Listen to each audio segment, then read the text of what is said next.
All right, fellas, welcome back to the Keeping It Raw and Real, the complete Husband's Handbook podcast. My name is Daniel, and today we're going to be talking about some terms and definitions. I know most men, or most males, nowadays hate using definitions and terms. Oh, let's define the relationship. What do you mean to me? Those can be quite frightening in the in the wrong situation.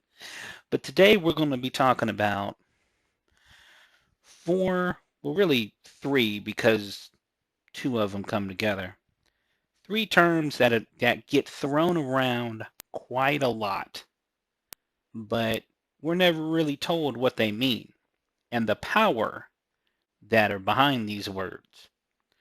The first one is husband. Now, to most people, you say husband, and oh, it's the male partner or partners in a marriage. Yes, that is quite literally the most watered down version of that word. It has no power, no responsibility. It's just a nice little thing that you can slap on your chest or on a government database and go, oh, here you go, that's it. He's male, he's husband. But we go back several hundred years, that word was actually a compound word. Now, the first part of it, hus, or is this pronounced house, means that you are responsible for the house you have.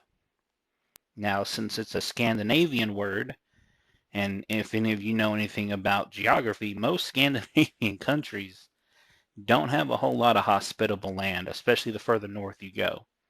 So having a house meant something, especially if the house was yours. Normally, several families would live within a house. So for you to be the head of that household and to be responsible for everyone in that house meant you had status in your community. You weren't just some run of the mill yuckety yuck. You were usually called upon to be in government councils, to vote, to lead your defenses if you were attacked, or to lead the attacking army if you were called upon to do so. But it didn't mean you had land. You just had the house. Now the house had to be in good order. The people within the house had to follow the law, and it was your responsibility to do so. And believe it or not, you could be kicked out of the leadership of that house if you weren't a good husband, or if you weren't a good head of the household. Your family could literally demote you or even exile you from the house, which was known to happen. So there was a lot of responsibility in that. It wasn't just, oh, I've got the house and y'all do what I tell you because I'm man, hear me roar. You were held accountable to your family and to your community.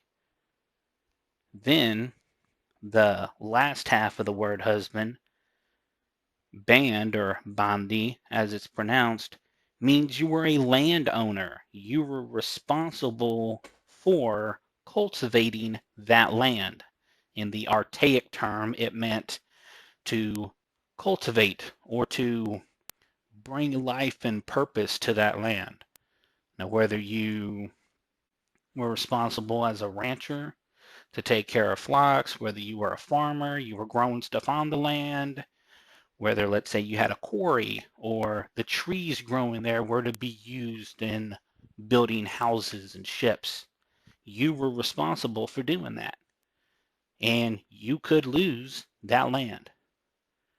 Now, the fun part in all of this is that in that Scandinavian culture, this wasn't assigned to a particular gender.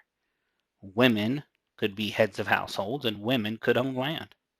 They could vote. Anyone over a specific age had the cultural responsibility to be civic minded and to participate in their government.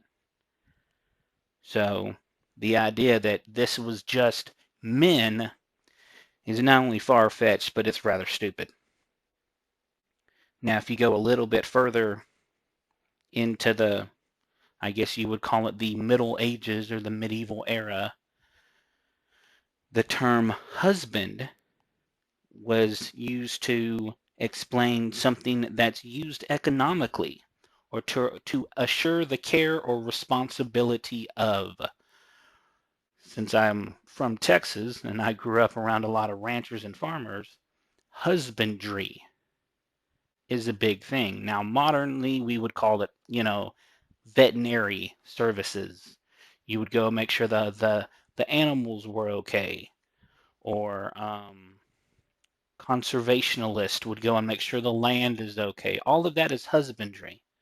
It is you've taken the responsibility upon yourself to make sure that those things are taken care of. Now, we in our modern society have a lot of these same responsibilities. If you have children, you're responsible for making sure they're not little shits and actually, follow the law. Or if you're no longer with with their mom, or if the mother's no longer with you, child support is due. So that responsibility is still there. If you own a house or own land and it goes into disrepair, the city or county can actually take it from you because it's seen as a health hazard.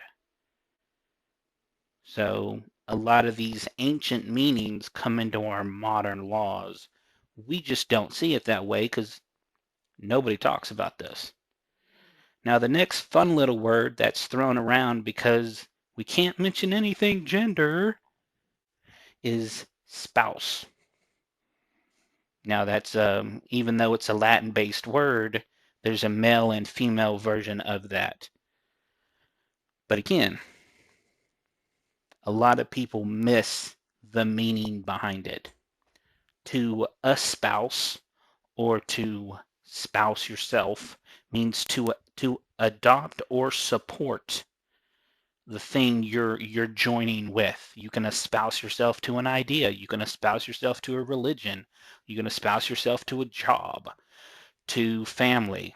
All these different things you take ownership of and are willing to support.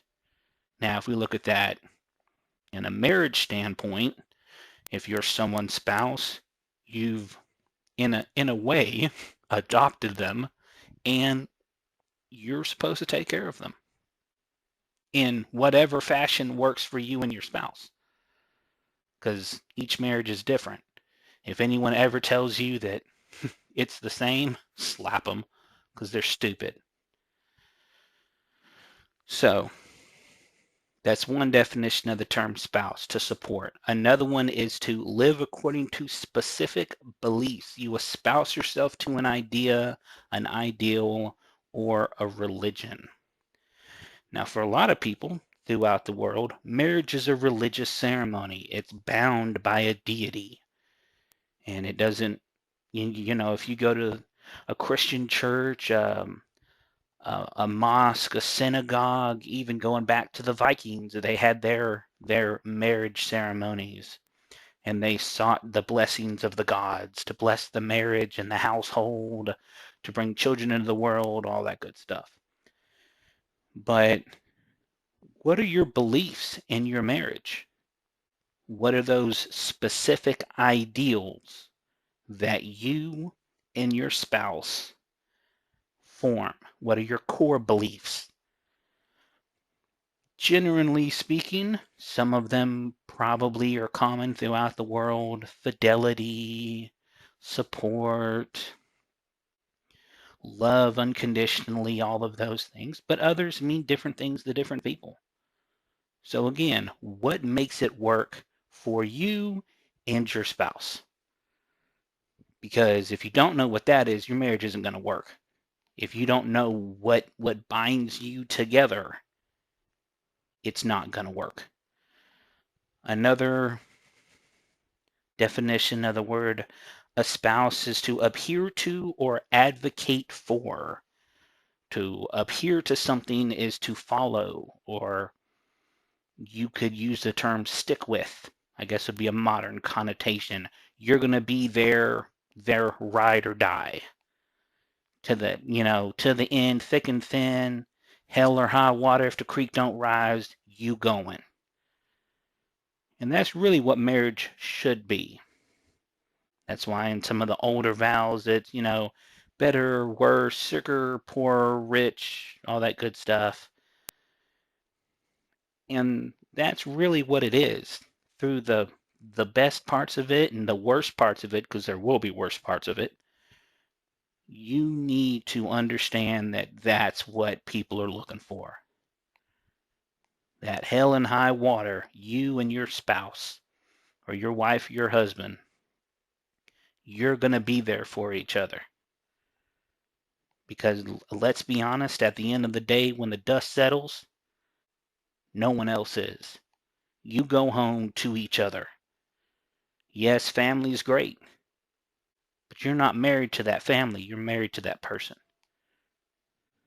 Yes, the job is great. Having money to pay the bills is awesome. But that's not the end all be all. And another one, advocate for.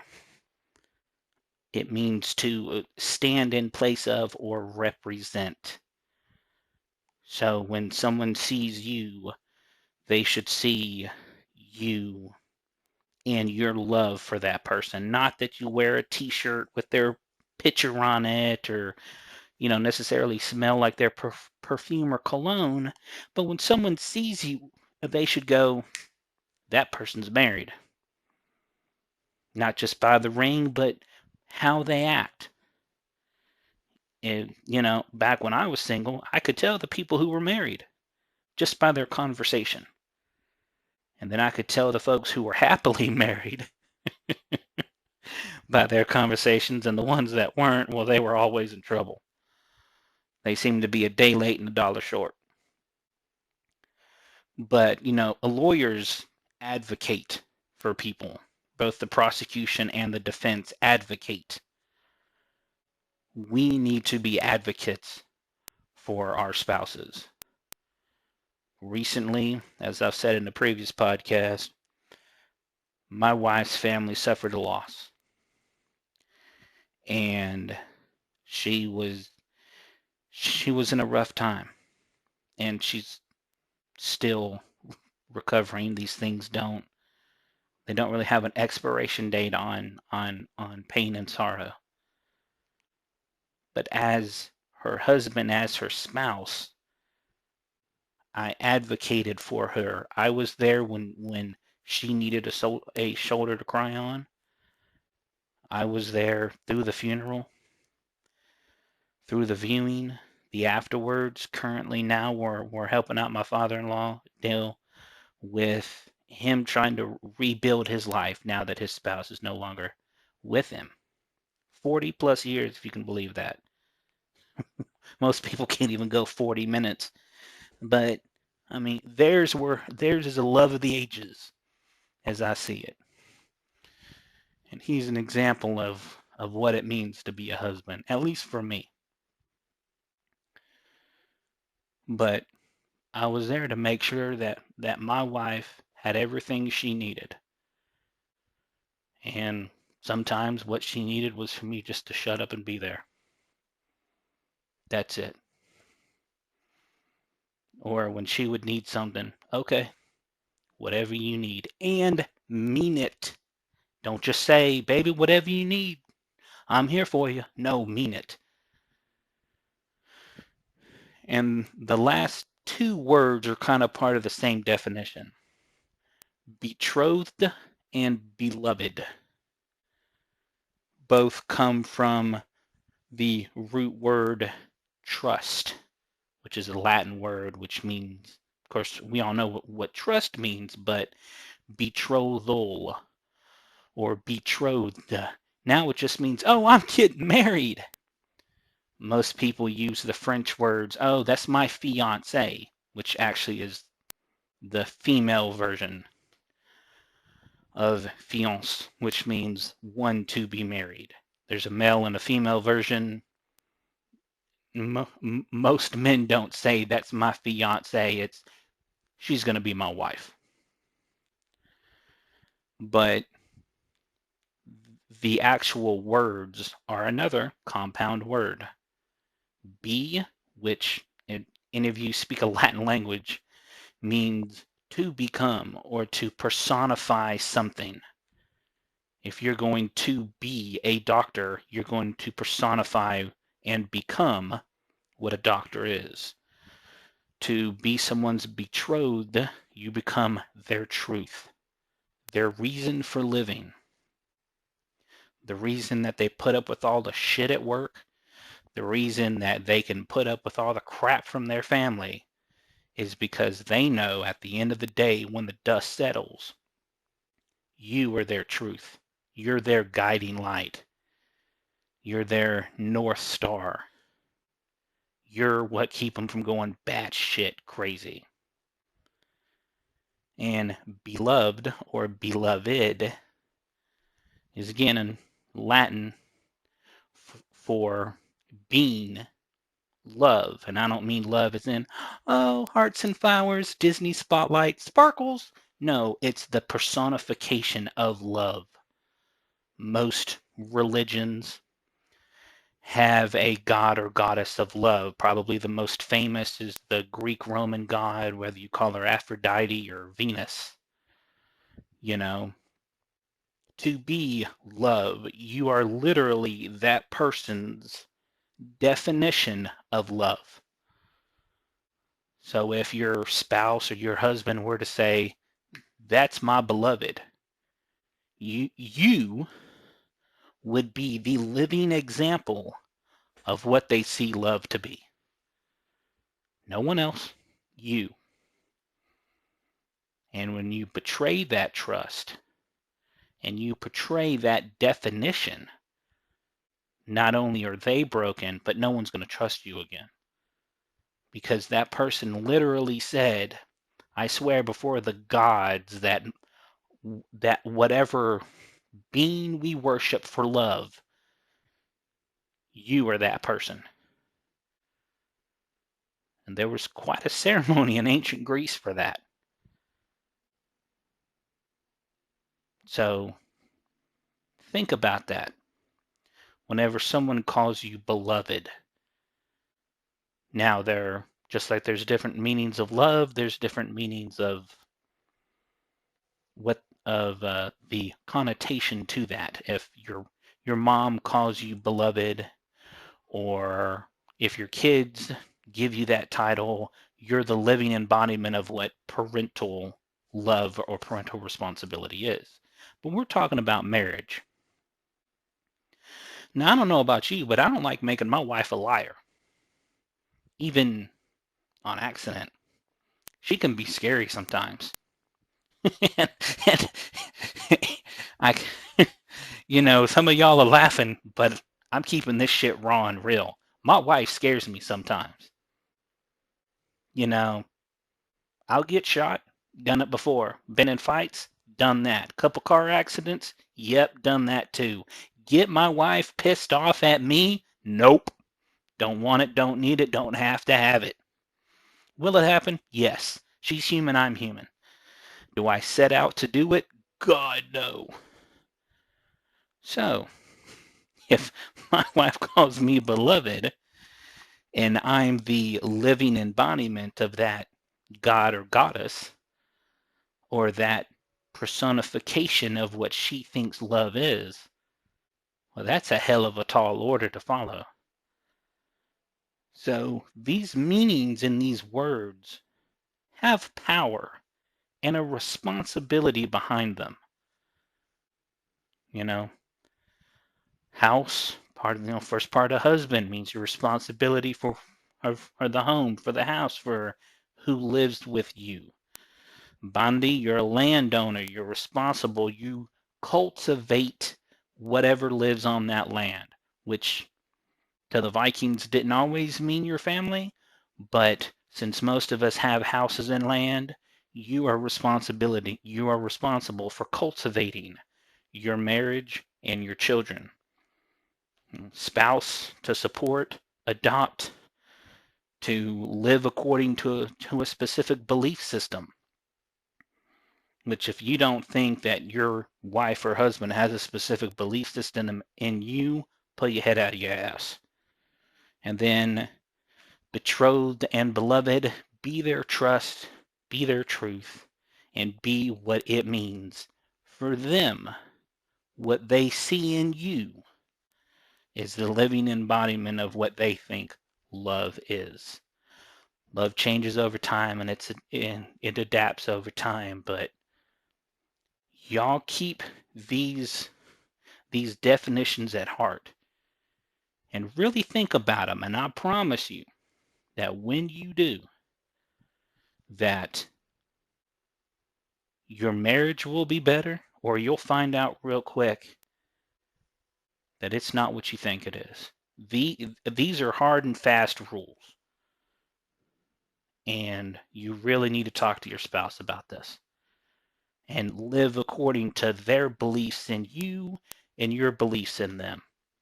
Until next time, y'all, this is Daniel, and I'm signing off.